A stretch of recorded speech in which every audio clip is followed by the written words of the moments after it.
하나님의 말씀은 창세기 12장입니다. 12장 1절에서 3절. 창세기 12장 1절. 여호와께서 아브라함에게 이르시되 너는 너의 고향과 친척과 아버지의 집을 떠나 내가 너게 보여줄 땅으로 가라. 내가 너로 큰 민족을 이루고 내게 복을 주어 내 이름을 창대하게 하리니 너는 복이 될지라. 너를 축복하는 자에게는 내가 복을 내리고 너를 저주하는 자에게는 내가 저주하리니 땅의 모든 족속이 너로 말미암아 복을 얻을 것이라 하신지라. 하나님 은혜를 감사합니다.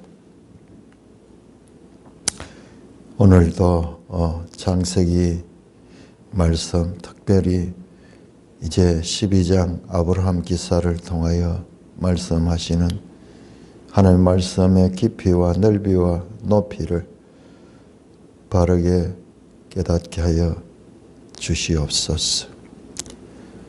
우리 주 예수 그리스도의 이름으로 감사하며 기도드리옵나이다. 아멘. 자, 12장 그 1절에서 3절은 이제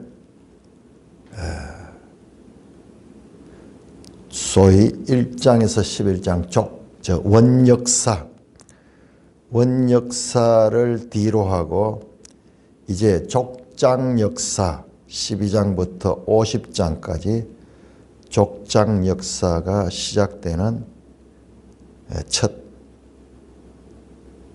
단락입니다. 이 단락이 가지고 있는 깊이와 넓이와 높이를 알기 위해서는요, 이 말씀의 모든 배경이 1장에서 11장입니다. 모든 배경. 결과적으로 어떻습니까? 죄로 말미암아 저주를 받을 수밖에 없는 홍수의 대심판으로 말미암아 인류가 다 심판으로 멸망당했지만, 그래서 그 가운데 노아 가족을 통해서 새 역사를 시작했지만 그들조차도 바벨탑을 세우는 죄성의 지배를 받는 인간의 어찌할 수 없는 한계를 배경으로 가지고 있습니다.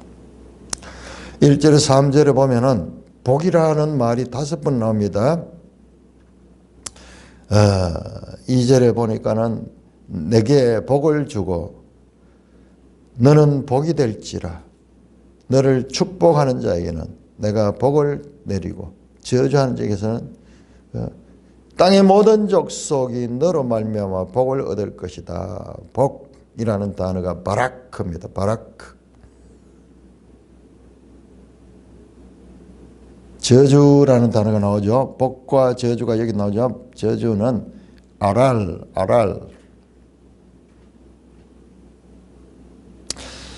바로 이 사건에 오기 전에도 이 저주가 선포되었죠. 이 함의 아들 가나안에 대해서 저주가 선포됐습니다. 죄로 말미암아 저주받을 수밖에 없는 이 땅 가운데 복을 주시겠다는 말은 기본 전제가 복을 상실했던 땅, 이 땅이 복을 상실했다. 죄로 말미암아 저주를 받을 수밖에 없다 하는 인류적 타락이 온 세상에 만연해 있다는 것이 전제가 됩니다. 그래서 그 저주로부터 구원할 도구로 아브라함이 선택받았다라는 것입니다. 이 복은 무엇이냐 하면 이 죄로 인한 저주로 절망적인 이 땅에 하나님께서 그 사람들을 저주에서 복으로 구속하기 위한, 죄의 저주에서 생명으로 회복을 위한 구속사역이 바로 이 복이라는 말 속에 암시되어 있습니다. 뿐만 아니라 내가 너로 큰 민족을 이루겠다 약속하는데, 지금 아브라함은 아무것도 없죠. 그런데 큰 민족을 이루겠다는 약속 속에는 무엇이 있느냐? 첫째로 자손이 지금 있어야 될 것이고, 그 다음에 그 자손이 살아갈 땅이 있어야 되겠죠. 땅. 그러나 아브라함에는 땅도 없고 자손도 없습니다. 문제는 우리가 11장 30절에 아브라함의 아내 사레는 임신하지 못하는 불임녀였다. 과연 이 약속이 어떻게 이와 같은 악조건에 있는 아브라함에게 이와 같은 하나님이 큰 약속을 하시는데, 그 약속이 어떻게 성취될 것인가?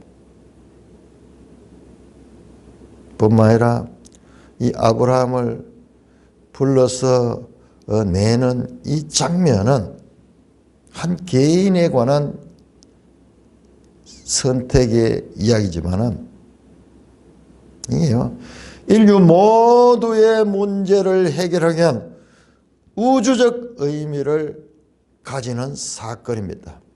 제가 이것을 너무 과장해서 이야기했을까요? 아닙니다. 로마서가 그렇게 증거하고 있습니다. 자, 우리 로마서 4장을 한번 보겠습니다. 로마서 4장. 우리는 이번에 로마서와 창세기와의 관계에 대해서 참 새롭게 볼 수 있는 논을 갖습니다. 제가 여러분 말씀 반복하죠. 성경을 아는 것은 본문의 내용들, 각 책의 내용들을 아는 것은 기본이고, 그 다음에 그 책과 책들과의 관계를 아는 것이다.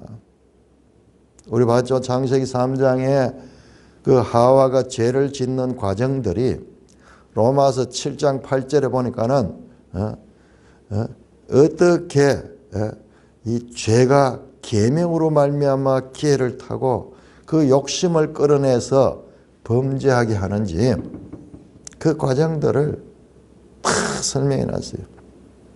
로마서는 구약에 나오는 이 모든 사건들 스토리, 그 스토리들을 압축하고 압축해서 그 스토리들이 가지는 원리가 무엇인가를 정리해 놓은 책이에요. 그러니까는 그냥 이 아브라함 개인의 이야기 같지만은 이 개인의 이야기들에 그 무슨 원리가 담겨 있느냐, 그 설명을 로마서 4장에서 사도 바울이 말씀합니다. 4장 전체가 그 말씀이에요.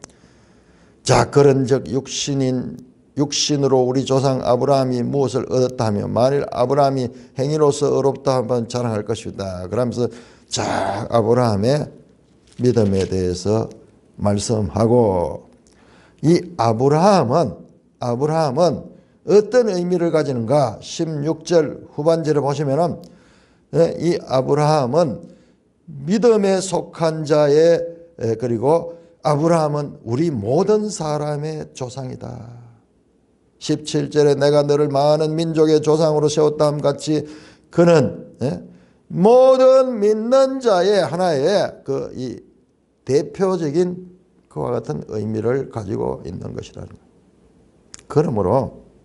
그러므로 우리는 지금 이 아브라함 기사 12장에서 25장까지 12장 1절에서 25장 18절까지 이어지는 이 아브라함 기사의 핵심 사상이 그 기본 원리가 무엇인가, 원리가 무엇인가를 우리는 이 로마서를 통해서 알 수가 있습니다. 믿음으로 사는 사람의 삶이 어떠한가?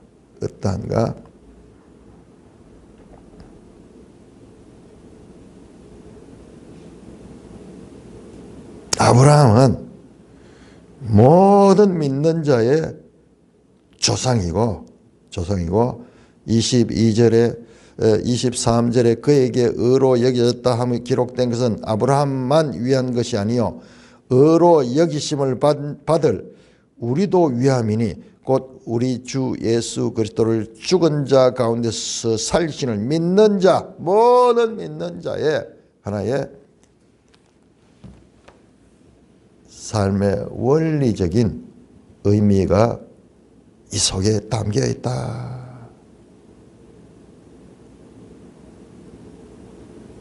왜? 그 이전 1장에서 11장까지 모든 죄로 말미암아 이 저주에서 헤어나올 수 없는 인간들을 위해서 아브라함을 선택하시고 그의 삶을 통해서 구원의 길을 제시하시는 것이 바로 아브라함 기사다.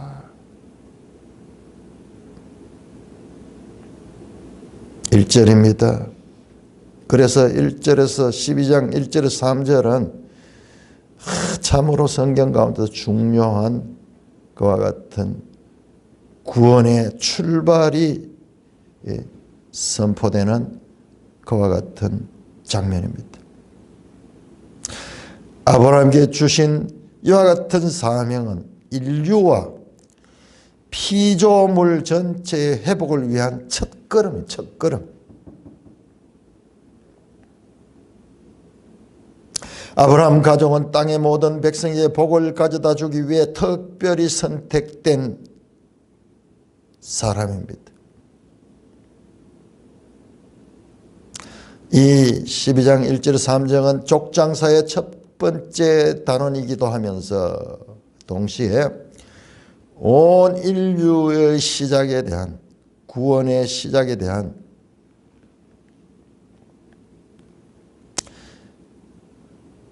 전 세계적인 구원 내용을 배경으로 하고 있는 어마어마한 그와 같은 전환절이며 새로운 시작의 단락입니다.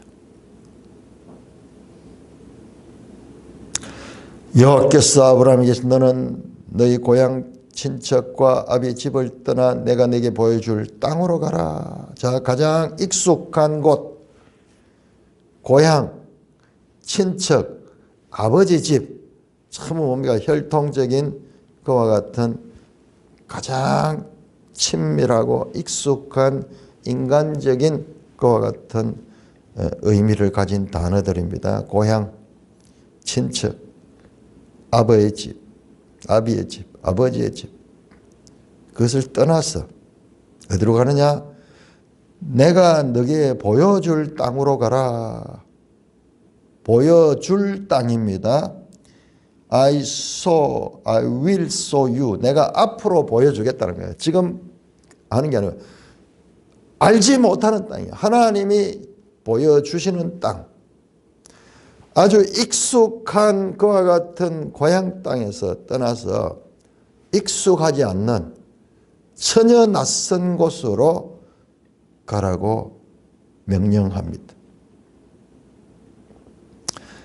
그 명령에 이어서 이 약속을 합니다. 2절에 내가 너로 큰 민족을 이루게 하겠다. 또 네게 복을 주어 네 이름을 창대하게 하겠다. 그래서 너는 복이 될 것이다. 바라카. 너를 축복한 자에게 내가 복을 내리고 너를 저주한 자에게 내가 저주하니 땅의 모든 족속이 너로 말미암아 복을 내리고 어마어마한 약속이 주어집니다. 아무것도 없는 아브라함에게 고이 가도 큰 민족 그리고 너에게 바라크 복을 주어서 네 이름을 창대케 하리라. 자, 우리는 앞에서 11장 4절에서 바벨탑을 쌓는 사람들이 이 탑을 높이시며 우리 이름을 내자 하면서 스스로 자기를 높이는 그와 같은 일을 한 것을 봤는데, 여기서는 반대로 하나님께서 아브라함의 이름을 창대케 할 것이다 말씀합니다. 아브라함 스스로 하는 것이 아니라 하나님께서 해주신다. 그러니까 이 아브라함 기사는 불러내는 것, 명령하시는 것, 그 다음에 모든 것들이 하나님이 주도적으로 하시는 하나님의 주권적 역사인 것을 볼 수 있습니다. 아브라함 말이 없어요. 말이 없습니다. 그냥 명령하시면은 따라가고 약속하시면은 단지 믿음으로 행동할 뿐입니다. 내가 너로 큰 민족을 이루겠다. 이 큰 민족 속에는 이스라엘 민족이 앞으로 창대하게 될 것뿐만 아니라 우리가 앞에서 봤듯이, 자, 우리 이 민족이 어떻게 더 발전적으로 소개되는가? 17장 5절 보시면은 17장 5절 보면 이제 아브라함의 이름을 바꿔주면서 17장 5절 보면은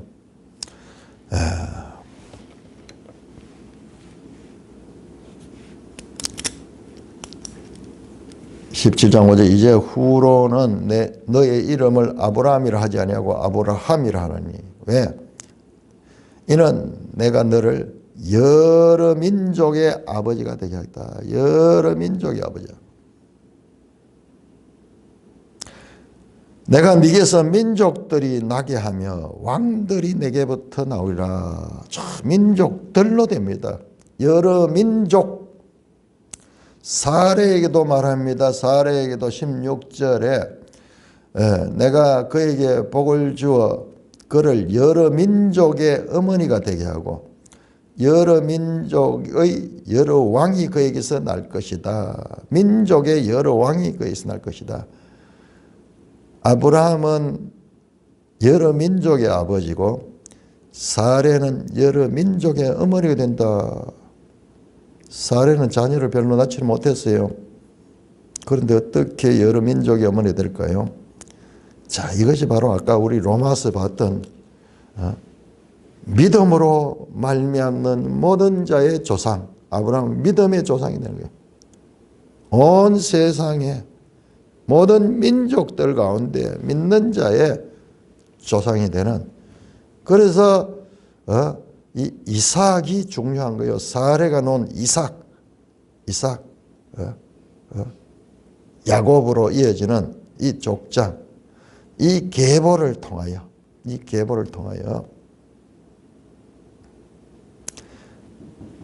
큰 민족을 이루게 할 것이다. 그러니까 지금 이 말씀의 의미는요, 지금 여기서는 알 수가 없어요. 이게 시간 속에서 이제 발전적으로 전개되며 신약을 통해서 이해가 되는 것입니다. 어거스틴이 그 말씀입니다. 신약은 구약 속에 감추어져 있고 구약은 신약 속에서 드러난다. 지금 이것이 지금 감추어져 있는 거예요. 이것이 로마서 4장을 통해서 이제 드러나는 거예요. 지금 이걸 가지고는 무슨 말인지 알 수 없어요.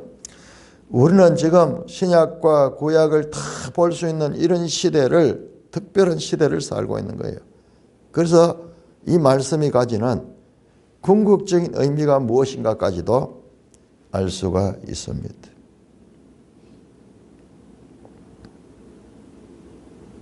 (3절) 너를 축복한 자에게는 내가 축복을 내리고 너를 저주한 자에게는 내가 저주할 것이다. 아브라함이 하나의 복의 근원이 되어서 아브라함을 복되다 하는 자는 복을 받고 아브라함을 저주하는 자는 내가 저주할 것이다. 이것도 역사 가운데서 이어지게 되는 그와 같은 약속입니다. 결과적으로 땅의 모든 족속이 너로 말미암아 복을 얻을 것이다. 이야, 땅의 모든 족속. 콜 미시파 하 에렛 하 아담 에레츠가 아담은 땅 아담 땅이 보통 에레츠로 나오는데요. 여기서는 아담이네. 모든 세상 땅의 모든 족속이 all families of the earth 이 지구의 모든 그 패밀리 족속들이 너로 말미암아 복을 얻을 것이다. 와, 이 어마어마한 약속은 예수 그리스도를 믿는 교회 시대 통해서 완전히 성취가 되죠. 그러니까 지금 보세요. 아주 작은 한 개인 이야기였죠. 우주적인 전 세계적인 이야기가 1장에서 11장까지 원역사 속에 담겨 있었는데 이제 12장부터는 한 개인의 이야기로 접어드니까는 우리가 이것이 진정한 의미가 무엇인가? 왜 이런 것이 나오나? 근데 이 의미들이 그와 같은 전 세계적인 문제를 해결할 수 있는 그 시작을 하나님이 하셨다는 것을 알 수가 있는 것입니다. 그래서 족장들 이야기, 한 개인들 이야기가 나오니까는 이게 무슨 의미가 있는가 몰라요. 우리 성경에 읽어도. 근데 우리가 지금 구속사적으로 보니까는 이제 그게 보이는 거예요. 성경을 평생 읽으니까는 이제 이게 보이는 거예요. 이게 보이는 거예요. 신약을 아니까는 이게 보이는 거예요. 참, 이 부름이 전 세계적인 그 문제를 해결하기 위한 하나님의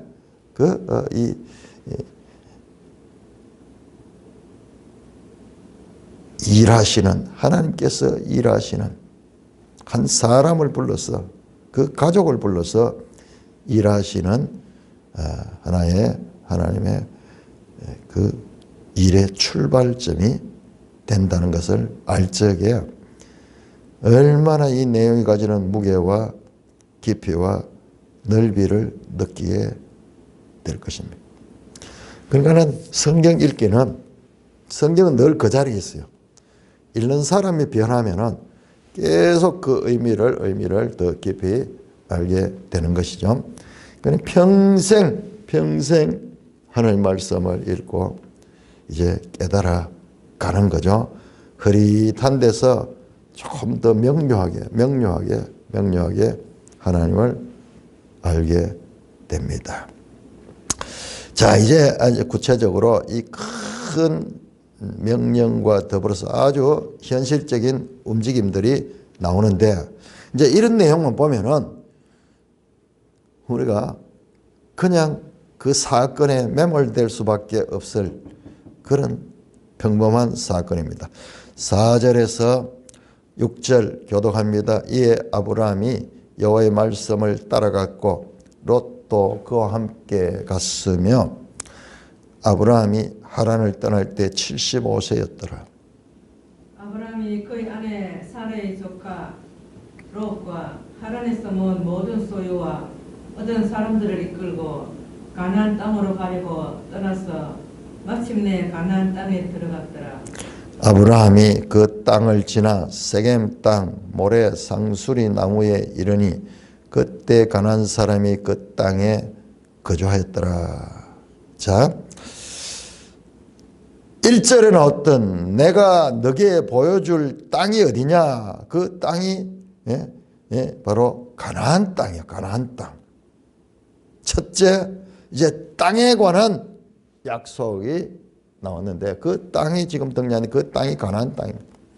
여러분 다시 한번 9장 18절에서 27절에 나왔던 노아의 그 술 취한 사건 가운데 함이 저주를 받았던 가나안은 셈의 종이 되고 그는 또한 야벳의 종이 될 것이다 라는 그 이해할 수 없는 저주, 그 저주가 그냥 뭐 화나서 하는 이야기 아니고 구속사 전체로 연결되는 거예요. 구속사 전체로 연결. 지금 우리는 어마어마한 그와 같은 장면을 보여요. 자, 그 함의 저주가 어떻게 구체적으로 실행이 되는가, 그것을 보게 됩니다. 이 아브라함이 여호와의 말씀을 따라갔고 아무 말 없습니다. 그냥 순종했습니다. 롯도 그와 함께 갔으며 아브라함이 하란을 떠날 때 75세였더라. 롯도 함께 갔다. 이 롯이라는 인물이 앞으로 또 중요한 그와 같은 역할을 할 인물입니다. 그 다음에 5절에 보면은 아브라함이 그의 아내 사레와 조카 롯과 하란에서 모은 모든 소유와 얻은 사람을 끌고 가나안 땅에 가려고 떠나서 마침내 가나안 땅에 갔다. 내가 네게 보여줄 땅, 지난번 개혁 성경에는 내가 네게 지시할 땅이라고 했는데 이제 같은 의미죠. 아직 확정되지 않았어. 그런데 따라갔는 거예요. 하나의 말씀을 믿고 그냥 따라갔는데 그 땅이 가나안 땅이고 가나안 땅이다. 자, 가나안 땅으로 가려고 떠나서 마침내 가나안 땅에 들어갔더라. 지금 출발지가 하란이니까 하란에서 가나안 땅까지 옛날에 뭐 전부 걸어서 가고 이럴 텐데 여기 가축도 있고 식구들, 여자들, 어린이들도 있을 수 있습니다.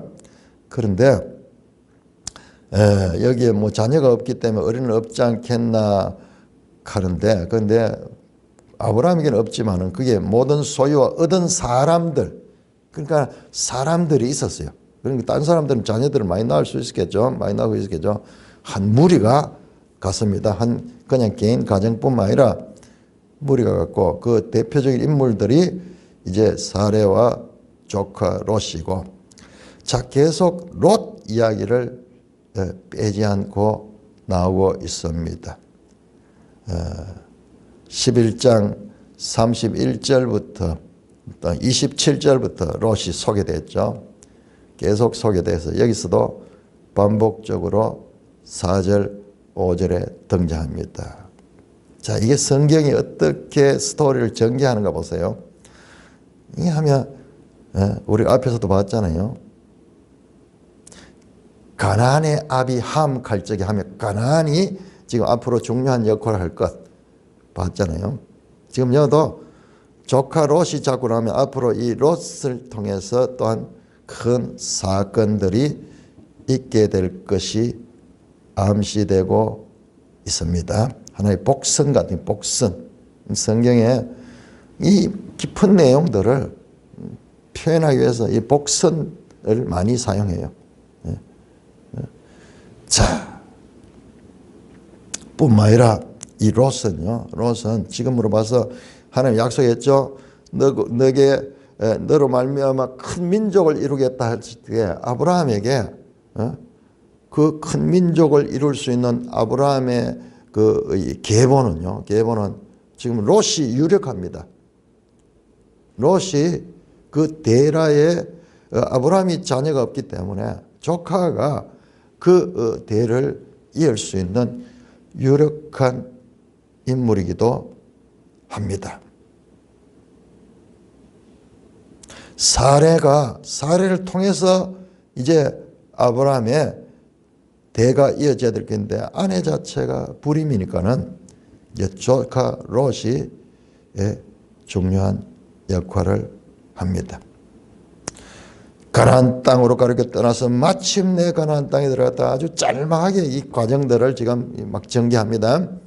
마침내 오랜 과정을 거쳐서 마침내 들어갔다. 6절 아브라함이 그 땅을 지나 세겜 땅 모래 상수리 나무에 이르렀다. 자, 우리 지도를 한번 보겠습니다. 아브라함이 옮겨간 그 땅. 지도 100 109쪽입니다. 지도 109쪽. 지도 109쪽. 저 갈대아 우르에서 시작해서 저 위로 메소포타미아 이 북부 하란에 있다가 지금 하란에서 지금 이제 내려옵니다. 하란에서 내려와서 그러니까 마침내 가나안 땅에 들어갔다. 5절이 그냥 5절 안에 마침내 가나안 땅으로 가려고 떠나서 마침내 가나안 땅에 들어갔다. 이 말이 이만큼 긴 거예요.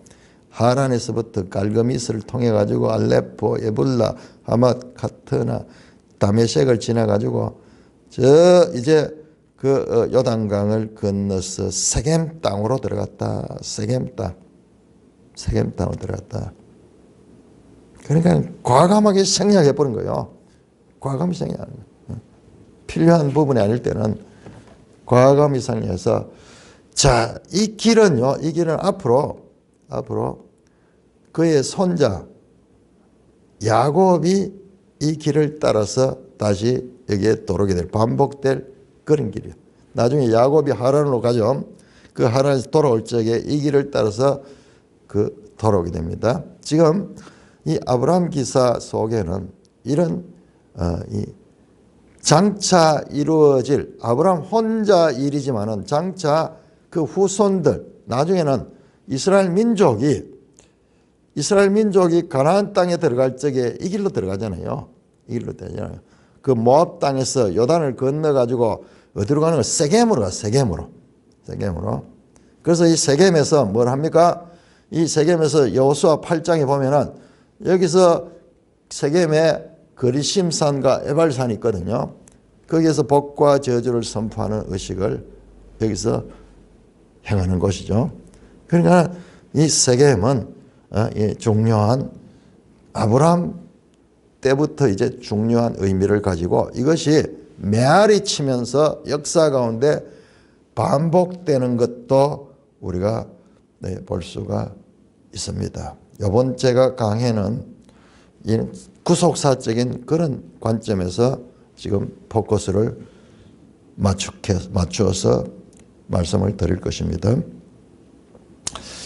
자, 그래서 그때 가나안 사람이 그 땅에 거주하였다.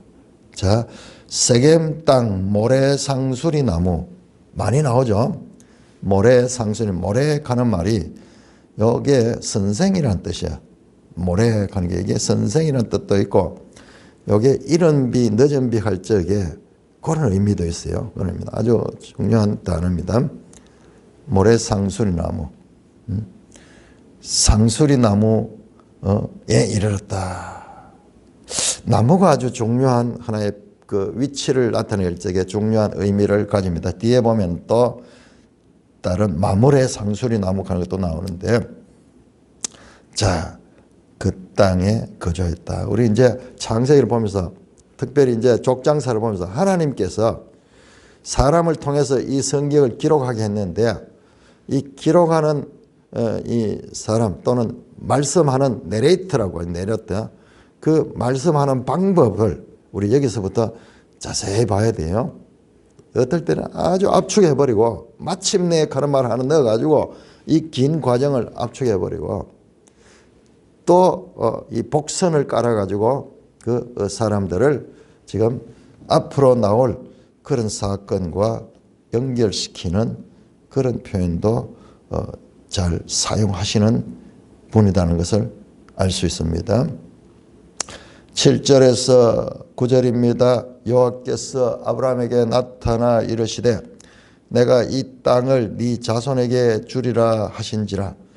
자기에 나타나신 여호와께 그가 그곳에 제단을 쌓고 거기서 베델 동쪽 산으로 옮겨 장막을 치니 서쪽은 베델이요 동쪽은 아이라. 그가 그곳에서 여호와께 제단을 쌓고 여호와의 이름을 부르더니 점점 남방으로 옮겨갔더라. 자, 여기도 이동하는 장면이 나오는데, 자, 그 세겜 땅에 왔는데 이게 지금 가나안 땅의 첫 장소가 세겜 땅입니다. 그러니까 이게 아주 중요한 의미를 가진 거예요. 중요한 의미가 아니고 이 세겜 땅은 보면은 에발산과 그리심산 이 사이에 있는 그 평지 지역이 세겜입니다. 축복과 저주의 산 에발산 그리심산이 있는 그곳입니다. 자, 거기에서 거주했다가 그때 하나님께서 아브라함에게 말씀합니다. 내가 이 땅을 네 자손에게 주리라. 이 땅을 주시라. 이 땅을 누구에게? 네 자손에게 줄 것이다. 이 자손이라는 단어가 그냥 자손이 아니고 이 원어로 보면 아주 직설적입니다. 짜라한데 뭐 네 씨에게, 너로 말미암은 씨에게, 후손을 가리키는 거죠. 그 씨에게 이 땅 가나안 땅을 네 씨에게 주리라 그렇게 말씀합니다. 여러분 씨라고 이 자손 또는 후손 씨 전부 짜라로 되어 있는데 우리 여기서요 지금까지 성경에서 이 씨에 대한 창세기 1장에서 12장까지 그 씨에 대한 약속은요 3장 15절에 여자의 후손 그 짜라가 이 짜라와 연결된다는 것을 우리를 알 수가 있어요. 그래서 신약을 통해서 보면은 아브라함과 다윗의 씨 예수 그리스도. 이 자손은 지금 여기서는 그냥 드러나지 않아요. 그러나 궁극적으로 이 자손은 예수 그리스도를 향하게 됩니다. 네 자손에게 주리라. 자, 여기서 9장 이 18절에서 27절 나오는 함의 저주한테 함은 셈의 종이 된다. 그 말 나오죠. 이 가나안은 셈의 종이 된다 그러죠. 이 가나안 땅이 이제 셈의 후손인 아브라함이 차지하게 될 것. 아브라함과 그 씨가 그 땅을 차지하게 될 것. 그와 같은 지금 말씀. 그 예언적 저주의 출발점이 지금 되는데 우리 그걸 연결을 못 시키죠. 그런데 보면은 이게 그 말씀이 이제 성취되어 가는 과정을 보여요. 그 노아의 예언 그냥 화가 나서 한마디 하는 것 같지만은 그 예언이 성경 전체를 통해서 어떻게 성취되어 가는가. 또한 지금 아브라함께 하나님께서 하신 이 약속이 어떻게 역사 가운데 성취되는가를 우리가 보아야 됩니다. 자, 그러자 여호와께 그가 그곳에 제단을 쌓았다. 하나님께 제사를 드리면서 그렇게 반응하는 것을 볼 수 있습니다. 자, 그런데 거기에서 어떤 일이 있었는지 그 설명 없어요. 그냥 제단을 드렸다. 거기서 다시 또 옮깁니다. 거기서 베델 동쪽 산으로 옮겨 장막을 쳤다. 서쪽은 베델이요 동쪽은 아이라. 자, 여러분 우리가 여호수아 사건 보면은 이제 세겜으로 들어갔다가 나중에 베델과 아이 이걸 정복하는 그 내용들이 나오는데 지금 그 순서하고 같아요. 그 순서 같습니다. 아브라함의 길은 나중에 이스라엘 민족의 길이 되기도 합니다. 그곳에서 여호와께 제단을 쌓았다. 또 이곳에서 제단을 쌓았다. 여호와의 이름을 불렀다.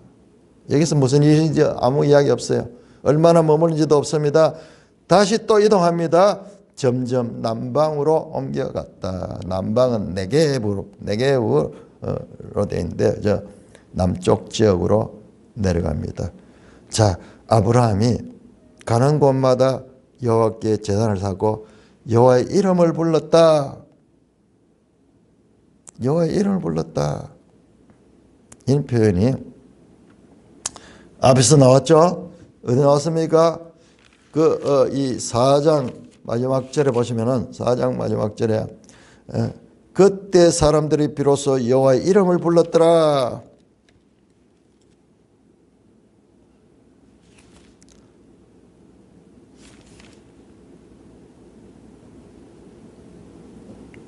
이 말은 하나님을 믿고 하나님을 섬겼다 하는 그와 같은 관용적인 표현이다. 그래서 점점 남방으로 올려갔다. 전 가나안 땅에 돌아서 세겜 땅에서 이 땅을 줄 것은 약속을 받고 그 다음에 옮기고 또 점점 옮기면서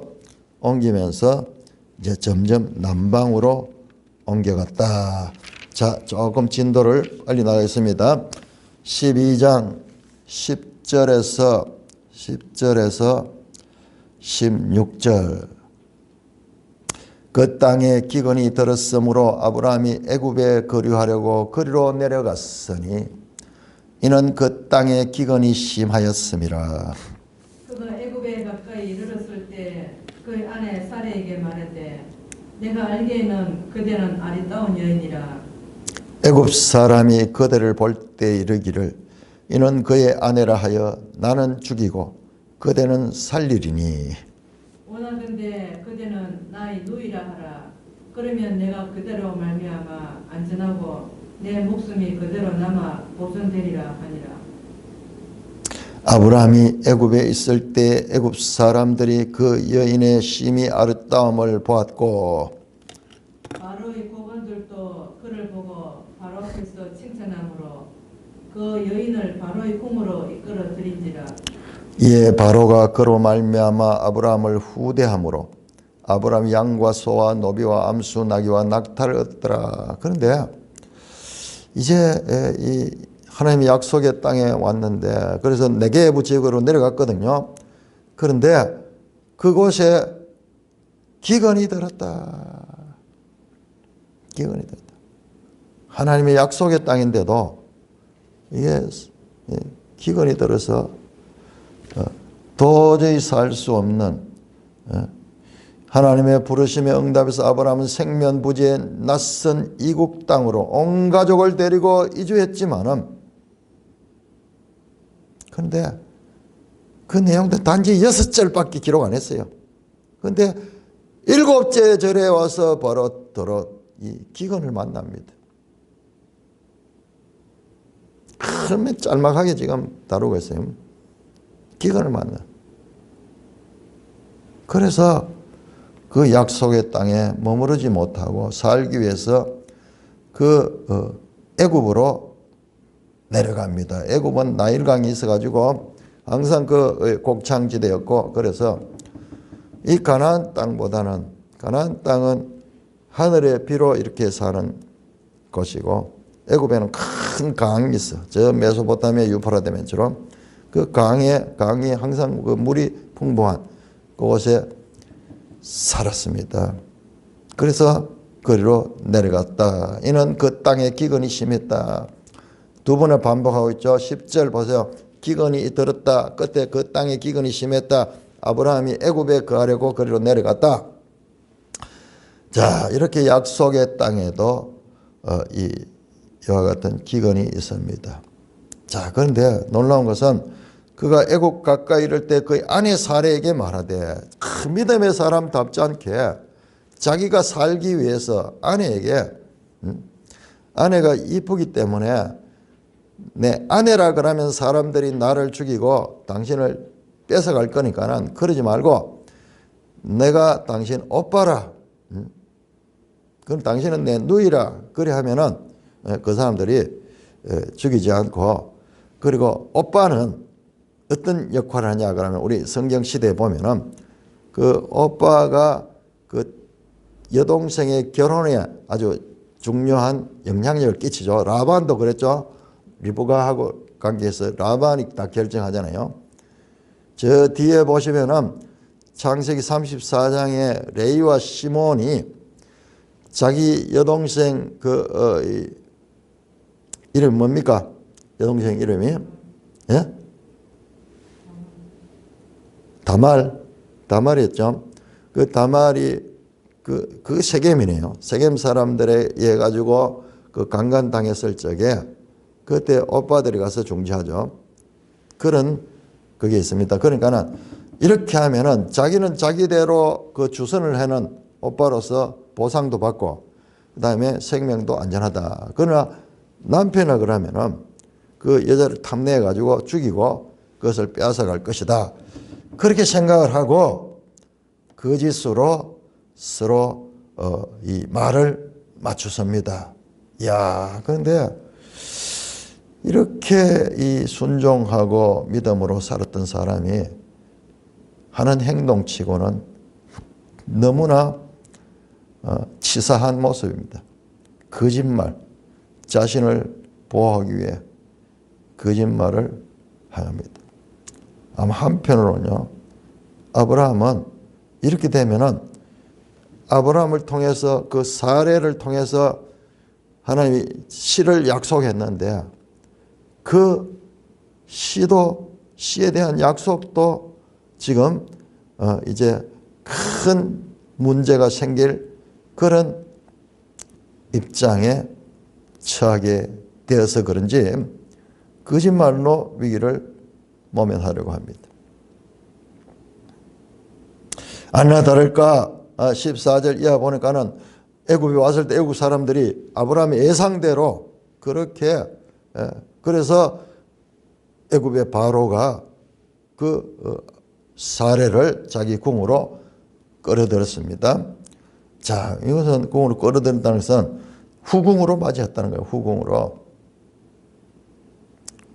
그러면서 이제 아브라함이 그 옷바다 그러니까는 바로가 관례대로 아브라함을 후대하고 양과 소와 노비와 암수 나귀와 낙타를 그 여자의 값으로 쳐가지고 사례의 값을 쳐가지고 큰 이 보상을 줬습니다. 여기 보면 양과 소와 노비와 암수 나귀와 낙타 엄청나게 얻었어요. 그러니까 정말 그 사례가 이쁘고 그런데 왕이 그 후대하면서 그렇게 일종의 이 혼수라 그럴까요? 뭐 그런 것을 보내줬습니다. 자, 여기에 보면 노비가 나오는데 아마 나중에 보면 아브라함 노비 가운데 하갈이 애굽 여인이거든요. 아마 이때 이 하갈이 있었을 가능성이 큽니다. 아브라함이 졸지에 왕의 뭐가 됩니까? 왕의 그 처남이 되죠. 처남이 되는 그러나 이제 후궁이겠죠. 자, 여기에서 우리가 앞에서 보면은 6장에서 하나님의 아들들과 사람의 딸들이 근데 하나님의 아들들이 사람의 딸들을 자기 마음에 드는 대로 막 취하는 내용 나오잖아요. 이게 왕들이 이렇게 하잖아요. 지금 전 세계적으로 다 그렇죠. 우리도 왕들은 이렇게 하잖아요. 여자를 많이 두고 하는. 그래서 그 해석을 그리고 왕들을 천자 하나님의 아들이라고 말해요. 실제적으로 왕들은 세계 거의 있다는 것도 그렇고 특히 바로는 태양의 아들 그런 뜻이거든요. 태양의 아들인데 그 태양의 아들이 태양 신의 아들이에요. 신의 아들. 그 하나님의 아들, 신의 아들. 원래 번역은 신의 아들이에요. 엘베니, 엘로힘 베니. 그러니까는 이제 그런 식으로 해석하는 경우가 있습니다. 있는데, 자, 그런 해석도 부분적으로는 맞습니다.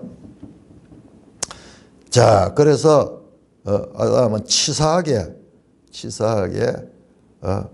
이렇게, 자기 아내를 팔아가지고 큰 재산을 모으는 그런 일이 지금 일어나고 있습니다. 자, 그런데 자, 여기서 지금 하나님께서 아브라함을 통해서 씨에 대한 약속을 주셨는데 지금 사례가 이렇게 해서 그 바로의 이 씨를 갖게 되면은 물론 이제 사례가 불임이니까는 또 아브라함이 불임이었다면 모르지만은 사례가 불임이니까 자신을 놓을 그런 것은 없습니다만은 자, 씨에 대한 약속이 착오로 어떻게 될 것인가 위기가 오고 이 갈등이 발생하는 장면입니다. 자, 그때 여호와께서 17절에서 20절입니다. 여호와께서 아브라함 안에 사례의 일로 바로와 그 집에 큰 재앙을 내리신지라. 18절 읽어주세요. 바로가 아브라함을 불러서 이르되 내가 어찌하여 나에게 이렇게 행하였느냐 내가 어찌하여 그를 내 아내라고 내게 말하지 아니하였느냐 네가 어찌 그를 누이라 하여 내가 그를 데려다가 아내를 삼게 하였느냐. 네 아내가 여기 있으니 이제 데려가라 하고. 바로가 사람들에게 그의 일을 명하며 그들이 그와 함께 그의 아내와 그의 모든 소유를 보내었더라. 자, 근데 여기 너무 간략하게 해가지고 뭐 우리가 잘 모르는데요. 하나님이 그 바로에게 큰 재앙을 내서 여기 큰 재앙은 플래그 이 역병 같은 역병. 애굽에 막 그 집안에 막 큰 역병이 내려가요. 그리고 이 하나님께서 바로에게 이 진노하신 뭔가 이 사인을 보냈어요. 그래서 막 황급하게 바로가 아브라함을 불러가지고 원망합니다. 네가 어찌하여 이렇게 말했느냐. 네 아내라며. 그런데 왜 누이라고 해서 내가 이 사라를 취하게 해서 내가 이런 큰 재앙을 당하게 됐느냐. 그러면서 아브라함을 원망합니다. 자, 빨리 데려가라. 데려가라. 그러면서 사라를 건드리지 못하고 데려가게 만듭니다. 참 우리가 봤을 적에도 어처구니 없는 믿음의 사람이 거짓으로 자기 살기 위해서 아내를 파는 그런 치사한 모습을 봤는데 하나님께서 그 가운데 아브라함은 참으로 큰 실수를 했지만은 그러나 하나님은 그 아브라함을 그 위기로부터 보호하셨습니다. 어쩌면은요, 아브라함을 보호한 것이 아니라 하나님의 일을 하시는 거예요. 하나님이 실망스러운 믿음의 조상의 이와 같은 믿음 없는 수치스러운 행동. 그러나 하나님은 자기 약속 때문에 그 위기로부터 아브라함을 구원하십니다. 구원하십니다. 그 결과 바로가 이 아브라함을 돌려보냈는데 그들과 함께 그의 아내와 그의 모든 소유, 아마 앞에서 소유를 다 빼앗지 않고 줬던 걸 다 빼앗지 않고 그냥 그대로 줘 보냈는 것 같아요. 어떻게 얼마나 놀랐던지 뭐 어떤 재앙을 당했는지 성경이 안 나오니까 모르지만은 여러분, 그래서 뭐 혼비백산하면서 다 다시 돌려 보냅니다. 자, 이 사건은 장차 이스라엘 백성이 애굽에서 그 큰 재앙으로 인해서 그 10가지 재앙으로 해서 이스라엘 백성이 애굽에서 나오게 되는 그 사건에 대한 모형적인 또는 하나의 이 그림자 같은 역할도 하게 됩니다. 그래서 이 아브라함 기사가 그냥 아브라함 기사로 머물지 않고 후대로 이어지는 그와 같은 연속성을 성경이 가지고 있다는 것을 지금 말씀드립니다. 그 다음에 그들이 나올 때 출애굽할 때 어떻게 나옵니까? 은금 보화를 많이 가지고 출애굽하잖아요. 그런 내용도 여기에 그림자처럼 깔려 있습니다. 뿐만 아니라 이 사건은 20장에 가면 똑같이 반복됩니다. 20장에 가면은 그랄 왕 아비멜렉과의 관계에서 아내를 또 누이라고 속였다가 그래서 지금 당하는 똑같은 일이 20장 1절 18절에서 반복됩니다. 똑같아요. 뿐만 아니라 그 아들 이삭과 리브가 부부에게도 26장 1절에서 17절에 보면은 그 아내를 리브가를 누이라고 속이고 그렇게 하면서 자기 살기 위해서 행동하는 그 아들에 있어서도 이 내용이 반복되는 것을 볼 수 있습니다. 이야, 이 전반부에서는 아브라함이 정말 멋진 믿음의 사람인데 지금 12장 후반전 완전 스타일 다국이었어요. 거짓말하고 살기 위해서 믿음은 온데간데 없어지고 그런 것을 볼 수가 있습니다. 이게 왜 이런 기사가 여기 있을까? 자, 이어지는 내용을 보시면요. 13장, 이제 14장 이렇게 보시면은 지금 이 12장에서 25장까지 그러니까 한 13장에 걸쳐서 아브라함 기사가 나오는데 지금 이 기사에서 이 사건들이 가지는 의미가 무엇인지 이런 것들을 우리가 이해하는 것이 참 중요합니다. 중요한데 자, 이것을 한번 신약의 관점에서 한번 보겠습니다. 다시 로마서 5장으로 한번 가볼까? 로마서 5장. 이 사건은 도대체 좀 빼버리면 좋겠는데 이 참 아브라함 스타일 다국이는 이런 치졸한 수치스러운 믿음의 조상으로서는 도저히 있을 수 없는 이건 빼버리면 되잖아요. 그런데 이것을 다 기록해 놨는데 자, 로마서 4장은 아브라함의 믿음에 관한 이야기였습니다. 그러면 5장에서는요 4장과 그대로 이어가 나오는데 이런 말씀이 나와요. 자, 5장 2절 그로 말미암아 우리가 믿음으로써 있는 이 은혜에 들어감을 얻었으니 하나님의 영광을 바라고 즐거워한다. 다만 이뿐 아니라 우리가 환난 중에도 즐거워하느니 이는 환난은 인내를 인내는 연단은 소망을 이룬 줄 알미리라.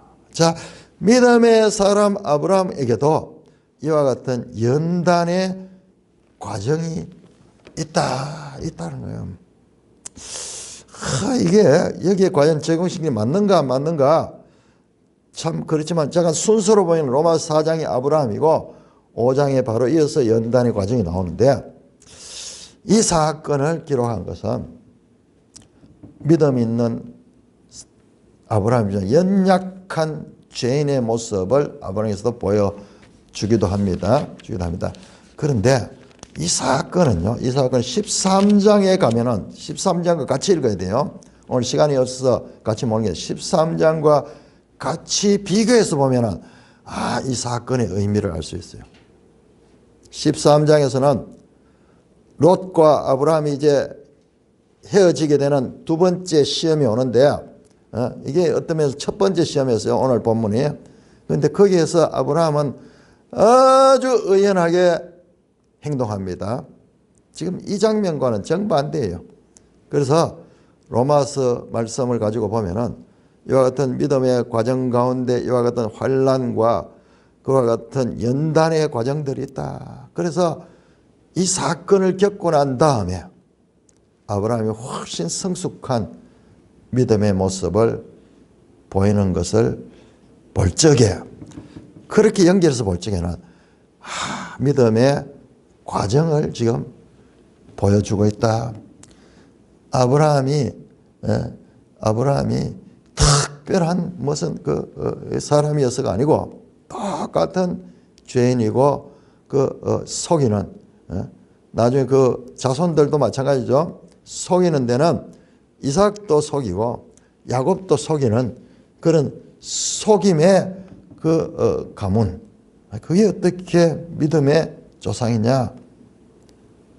우리 믿음은 하나님께서 주시지 아니하시면은 똑같은 죄인이다.